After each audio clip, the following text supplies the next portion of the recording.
Semakin militan kepada Tuhan, naik. Itu generasi orang tua rohani harus bisa memberikan teladan itu.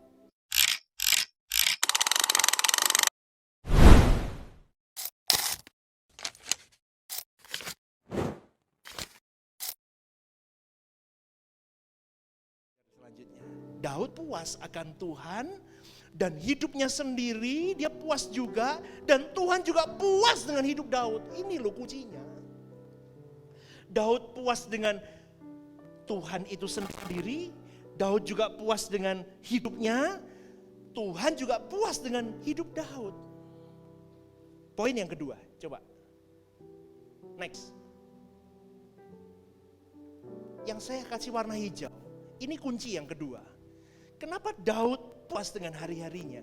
Kemudian naik rajalah Salomo, anaknya menggantikan dia.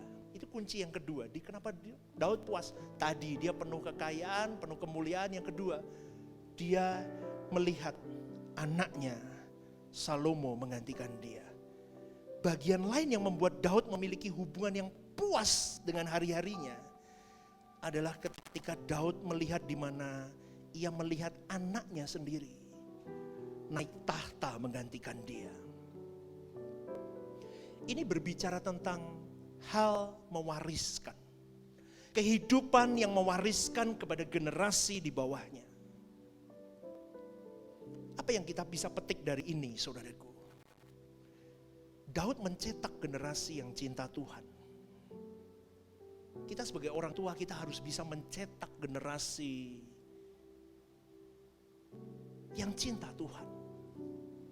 Ini boleh saya artikan begini, kemudian naik rajalah Salomo itu artinya begini, kemudian naiklah generasiku mulai mencintai Tuhan menggantikan aku yang sudah mulai tutup usia. Kemudian saya boleh katakan gini, kemudian mulailah naik semua jemaat Rehoboth generasi di bawahku, mulai dia naik, mulai menggantikanku untuk mencintai Tuhan lebih. Amin, saudara. Itu seharusnya. Semakin militan kepada Tuhan, naik. Itu generasi orang tua rohani harus bisa memberikan teladan itu.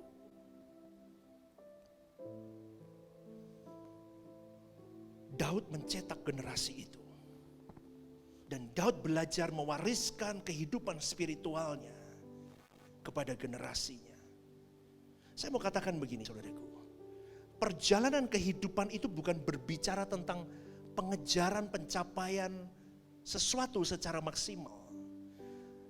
Karena apa artinya kalau seseorang mengalami pencapaian sampai di titik maksimal, tapi ia tidak mampu mewariskan kepada orang-orang yang hidup setelahnya.